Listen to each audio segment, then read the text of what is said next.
for the Xbox exclusively, to be developed from the ground up for the Xbox. Release is tentatively scheduled to coincide with the Microsoft's broadband launch of the Xbox. Which will be? I don't even know for sure, but I think it's like first quarter, I think. Is the plan. So this is based on Warfare technology. Yeah. Epic. So it's based off Unreal Warfare engine technology done by Epic, but highly modified by us. It's only been in development for 4 months actually. So what you're seeing is only the first quarter of the development time. Of the game. So I just might as well go into the menus anyway. It's our menuing system. This is basically, I'll give you a little background of the story, I guess. The story is there's a large ladder for a bunch of. Well, it kind of goes off of the Unreal Tournament story, where there's a bunch of aliens, a bunch of different races, all battling in several different arenas like deathmatch and capture the flag and everything like that, sort of carrying off of the Unreal Tournament story. So basically, with the menuing system, there's 6 different planets. These are basically the races that have been enslaved by the master race, so to speak, that is controlling and running this big tournament that everybody's fighting in. So we're trying to get some very strong artistic themes for each different planet. So there's this one is design, yeah. Exactly Basically, for the planets. Levels based on the planet. Characters that fit within each planetary levels. So this one, for instance, is the desert planet. So we have sort of Egyptian theme. If you want to select that. Sorry, how many in total? How many planets in total? 6 right now. We're going with 6 for now. Yeah. 24. 6 teams. So 1 team per planet, 4 characters per team, 2 males and 3 female in general. When you say 6 now, how many on the list? We're looking at about 24 plus characters remaining. And as well, there'll be a bunch of unique unlockable characters as you go on through the game. Unlockable characters. Oh yeah. It's still 6 planets. How many characters total? 24 plus some extra unlockable ones. Anyways, you can go on and show. So we've basically got 2 characters per team in here right now. Basically paired up male and female, so it's about half of what we have to show.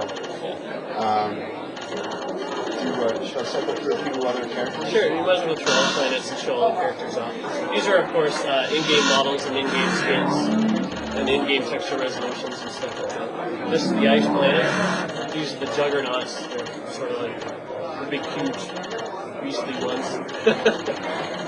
It doesn't look like we're using any of the explosives into there. Are these things that can be rectified? Still don't know if we're going to use that for sure. This is the forest planet. This is an alien race. It's very agile, I guess.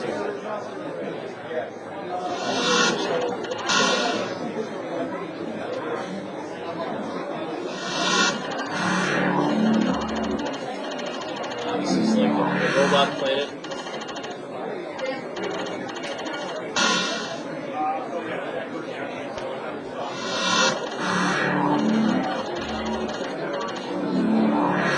This is like Bear Rock Planet, Commandos.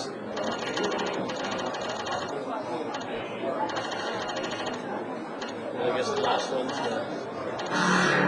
the Nightmare Planet, which is like a lava planet. Nightmarish, devilish type of race, I guess. Anyways, then we want to go to the technology. Oh yeah, and the characters are all based. They're all skeletal based, so they're actually being deformed in real time in the game by translating the limbs on the skeleton. And, allows us to do some cool stuff. Yeah, like some procedural animation effects. You'll see in the game that as you move the controller around, it'll also affect the character's field of view, they will turn in response to how you're manipulating it. So at first they'll turn their head or whatever, which allows the bots to, if they're running down a hallway, they run past another hallway, they might look, turn their head as they run by and look down there, so it sort of gives you visual clues as to where enemies. One of the first things we messed with as far as like getting our hands on the skeletal system for that. So, but the original UJ or any of the other ones, were they script devices as well? No, they were Vertex Definition. The original UT, I don't know if you're familiar with all the bonus pack releases they've done. But yeah, the last one they did, they basically included some of the skeletons. But it's on its own, the system is very basic. There's not really any difference between skeletal and Vertex based, unless you decide to utilize it like what we're trying to do here. So, what do you want to do? You want to jump into the level? Jump into the technology demo one. You show off a couple of them. This is the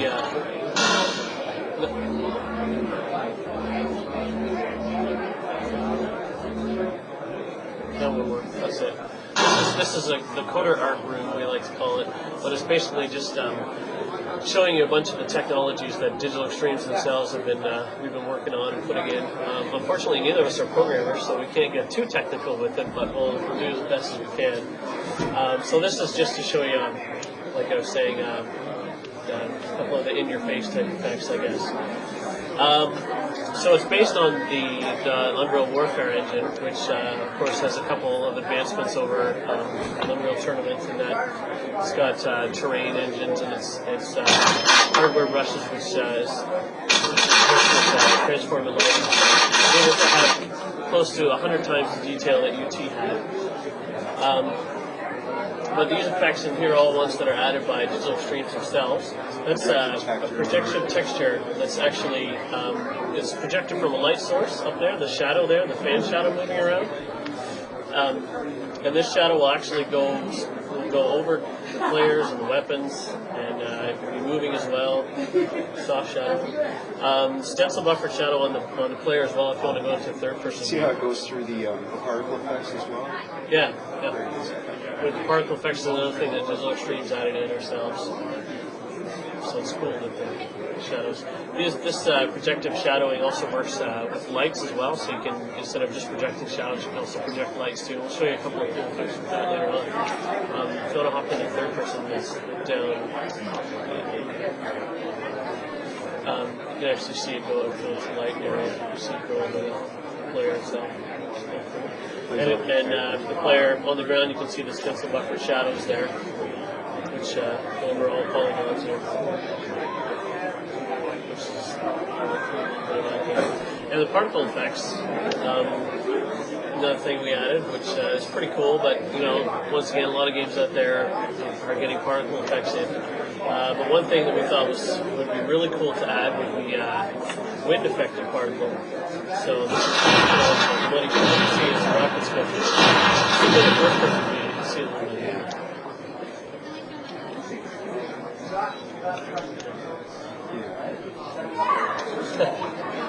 Always takes a little bit where, like I said, this is like a first presentation, so I'm even worse on the controller than he is. Yeah, cool.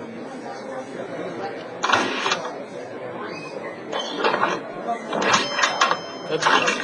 That one is too. That's cool.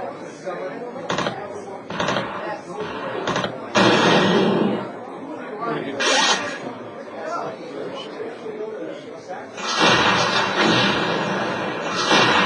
So it's affected not only by like rocket shots and stuff, but even the player walking through it will slightly disrupt it.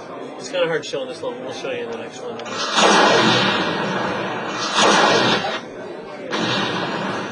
By the way, if anyone has any questions, just shout them out right away. Don't hesitate.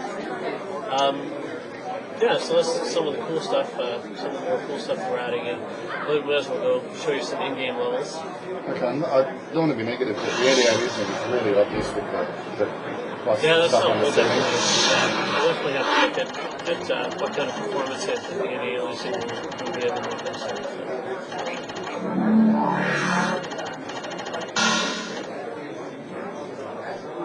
So you want to do 7?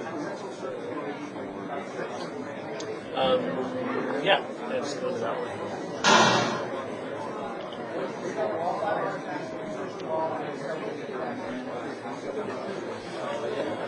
Yeah, if at all possible, we're definitely going to add any analytics again. It's just a question, I guess, of whether we're able to. We can start a bit like Kill the Boss too, which is up, down, X, right trigger. Hopefully that's it. Anyways, go gather up some weapons and we'll show it. This is a level from the forest planet theme. We've got some more of the projector texture effects. That's using light instead of shadow this time, so it's kind of cool. If you walk right in, you can see it casting on the weapon, and of course it comes in different colors as well. You can see like the blue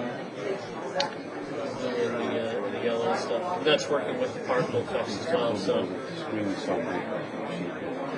walk through it, yeah, you shoot stuff through it. Wind effect and stuff.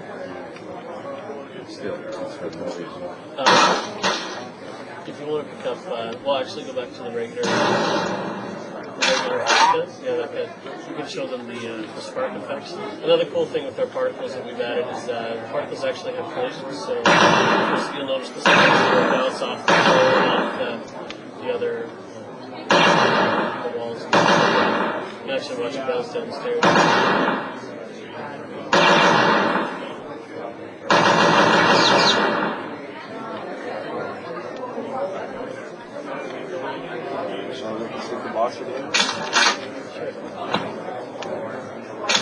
So once again, you can see also we're able to do way more polygons than we're able to do before. Like we said 100 times, a much higher texture detail with the actual. Even with the hardware brushes they've added in, it's basically like a static actor object, but it's got its own per poly collision.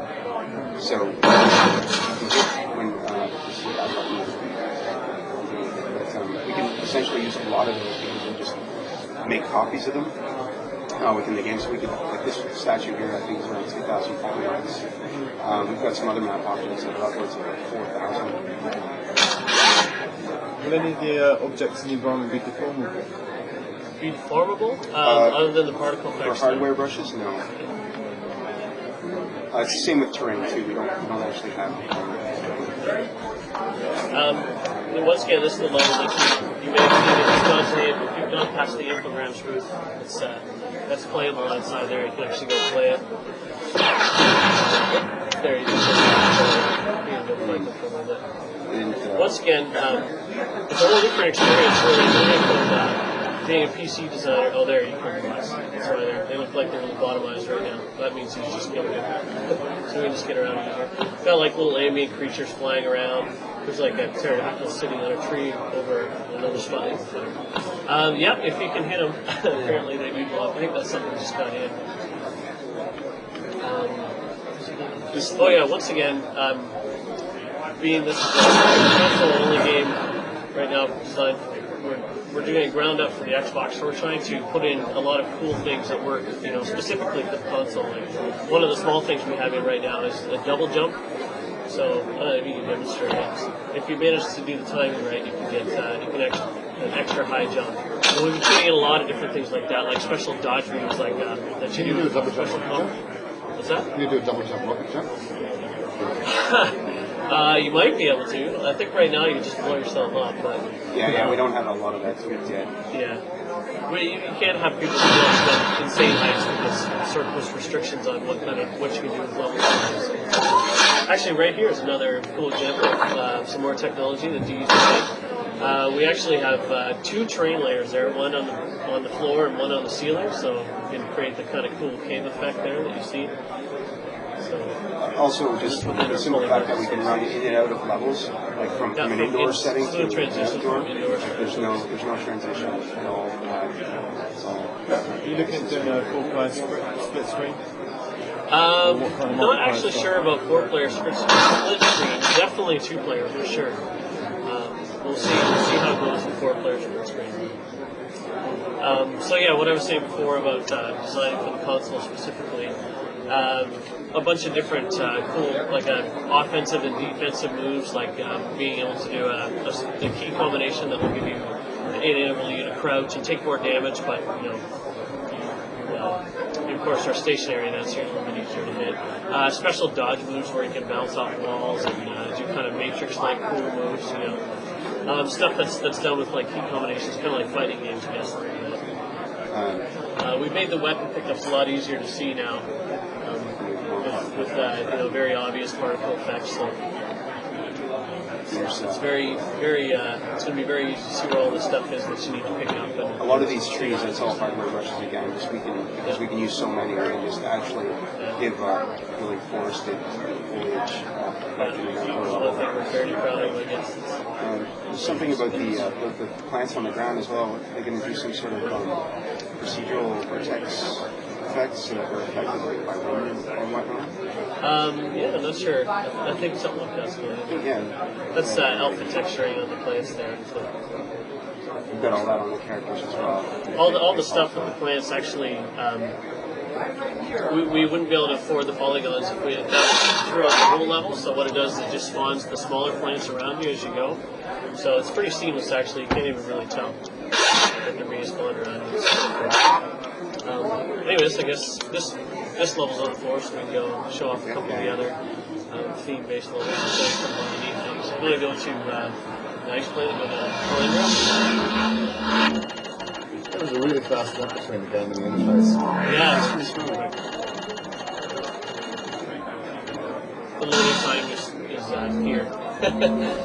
So the game will be out same time as online capabilities of the Xbox. So how many people can play at the same time? That we're still we're still waiting for Microsoft to release their final plans for online, but so we're still sort of. What is average? What are you aiming for? Well, we're aiming for 16 to 32, I guess, players. But once again, we'll see. It's all just because they haven't said anything. Some people are tossing numbers around like 32. And you'll be able to play split screen and multiplayer as well too. So once again, that's. So can you then play when you play just single player? Can you play against 15 bots then? Definitely, yeah, definitely. We're planning on probably up to 16 players, I guess. So once again, we have to see. So does someone have to, because it's Xbox, does someone have to set up a server, or can you with an Xbox be a server? Do you know what? That's all up to Microsoft, really. I think we'll have to let them answer that. I'm not even sure. Well, I mean, we don't have a lot of facts ourselves, but I'm not sure what they want to answer themselves as far as that goes. Anyways, this is on the ice planet. So this is an example of a big. Actually, you want to kill the bots. It's just easier to kill the bots in here. You can see it playing on the floor. Down, break triggers. I think I got it. It's cool. Some nice particle effects. Once again, all these are wind. You can actually have a wind velocity for the whole level itself. So the wind is blowing like the snow particles there, and the little flares and everything like that. Another thing for working effects is like particles right now. We're going to base that on the terrain as well. You shoot at dirt, it's going to kick up dirt. If you shoot up snow, it kicks up snow. Exactly. Water, same deal. A bunch of the stuff that it sounds like just eye candy, but which I mean, of course it is, and to compete you have to have all this kind of stuff. But it really helps with the immersiveness of the game, and I really think that's an important part of any game, and especially first-person shooters. So this is another example of the use of projected texture. So this is casting a light that's coming from above the grades. If you look up on the grades there. Anyways, if you want to go, we'll show you the vehicles too. We're actually putting in some vehicle support. So if you want to head back to the base.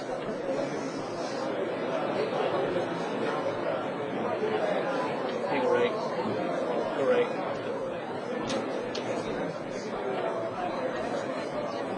Once again, this is probably the biggest level we have so far, but just to show you the size of the levels we can get. We'll probably get bigger than that, but really I mean, we only have 2 bigger levels specifically for gameplay purposes itself. So you don't want to have a huge level and be walking forever and ever and getting lost and that kind of stuff. There's one of the vehicles we put in. Now, this we just got in like a couple of weeks ago, so it's really just a prototype. What we're planning on is having single-player vehicles as well as vehicles that you can drive and your buddy can hop on and fire. So this is just one that we just got in. The idea is that you can get around the level a lot faster. It's one of the biggest motivations of it or whatever. But it would be cool to jump on the back and fire. Will the vehicles have unique weapons built in? Weapons built in? Actually, no, I don't think so. The whole plan is that you use your own weapons if you're the guy in the back and they'll shoot you. I think if you're driving, you might have one default weapon built in or something like that. Once again, we've only been developing it for 4 months, so this is stuff at all is to come. But definitely want to have some of the more team-oriented vehicles as well, where you can have more than one guy on a vehicle operating weapons. Yeah, exactly. It's more of a team experience. Okay, I guess we only have like a couple more minutes, so we'll go really quickly through a couple of the other theme levels and show you just some of the other cool artistic themes that we are trying to get into.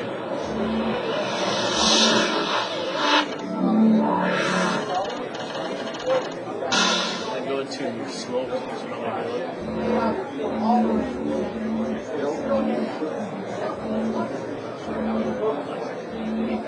Right. How do you find driving with control pad? Pardon? How do you find driving with control pad?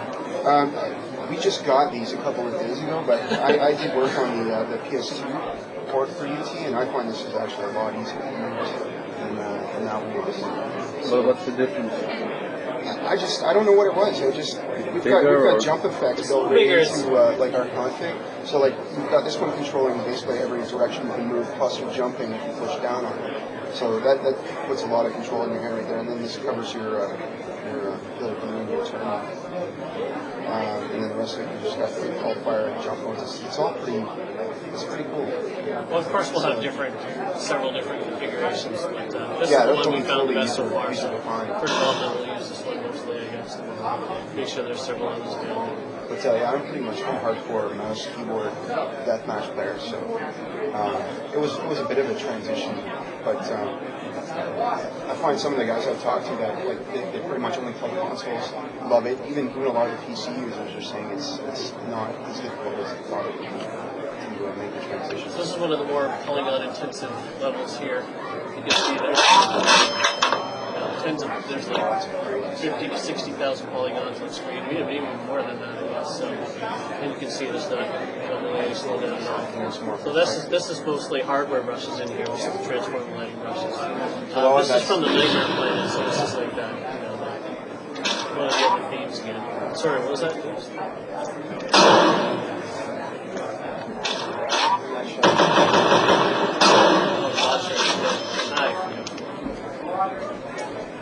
Go outside and show them the lava, then probably that's all we have time for, I guess. We have to show this because it wouldn't really be a first-person shooter if it didn't have lava and stuff. I guess. It's like the default first-person shooter thing, I guess. But, we're especially, it's kind of cool. It's probably the best looking lava I think I've ever seen before that we're able to do with the terrain engine.